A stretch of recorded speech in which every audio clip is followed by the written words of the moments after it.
Women's sports revenue is on track to generate nearly $1.3 billion this year. And fans are driving that rapid growth and attracting both diverse and mainstream sponsors.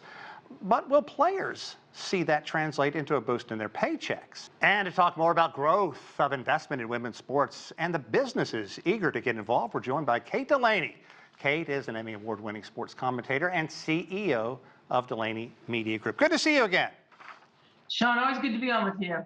Okay, sponsorship has never been higher. One league exec saying that. And brands that got in early are reaping some rewards. Now, which brands are investing and which leagues, such as the WNBA, have been the most successful? Well, I think a lot of it has to do with equipment like shoes, just like you see with the guys. It's the same thing with the women. So Nike and Adidas, New Balance is another one that's gotten a big bounce from some women's sports like Coco Gauff, who's a top 10 women's player. So that's WTA, Women's Tennis Association, but individually, she's got all kinds of sponsors. And one of them is the traditional ones that got in, which, like I mentioned, when you're talking about New Balance, that's just really, really taken off. And of course, Gatorade is there.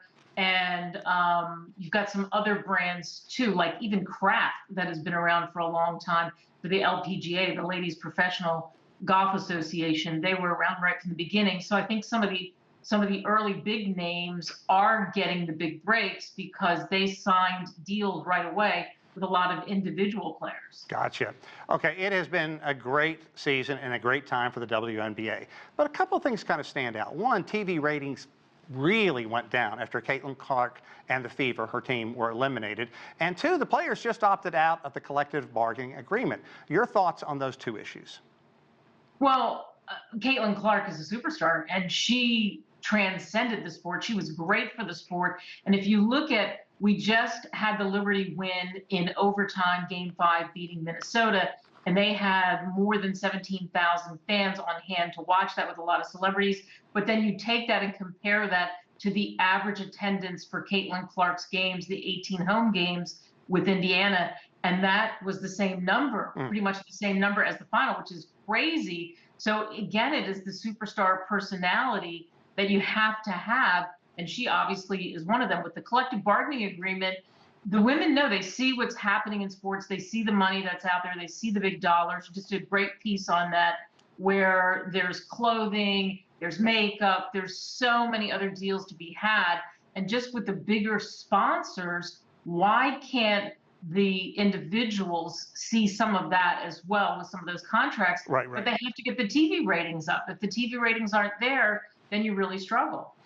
Okay, you talked about some of the more traditional names, the sneaker companies, Gatorade, things like that, who are investing money right now. Are we seeing more traditional brands in other sports, such as alcohol, food? What kind of diverse brands are kind of dipping in? We're seeing that with food. Food especially has been really, really big. Whether you're talking about Yoplait, whether you're talking about, I've even seen some candy companies like M&M's be big endorsers. And especially because a lot of times what you'll see with some of the individual sports, individual players like tennis, so again, the WTA, like the LPGA, but even some of the female players for the WNBA, they have on their bags, on different parts of clothing, they have advertisers and labels, so that, you know, the sky's the limit with that. Okay, so how have teams and leagues changed their marketing game? Because you have to be creative. Well, I think part of it is using social media. So we know TikTok is big, we know YouTube is big, we know Instagram is big. So it's integrating as much as possible social media, digital media, with traditional forms of media like TV, like magazines, that kind of thing. And one of the things that's really interesting that the WNBA is doing, it's almost like red carpet is crazy, Sean, when they go to the games, because a lot of the players are dressed head to toe like they're going to a nightclub. Right. They're going into the clubhouse, the locker room, to change into their gear to get on the floor. Yeah. Okay, so how are sports-centered businesses adjusting their offerings to bring in more sports fans, like the sports bra in Portland? Well, the whole idea, again, is to use a combination of how do we attract the eyeballs And for younger fans, it's all digital. So many of them look at digital before anything else. So whether it's especially TikTok, that's big with brands and trying to pull them in. But even with teams, they're starting to utilize that the correct way. Instagram, X, which of course was Twitter, in any forms, I'm seeing that more than anything over and over again. They're even telling people to go to social media to win tickets, and then the tickets have a small commercial, maybe it's an 8-second commercial from the brand that's endorsing it.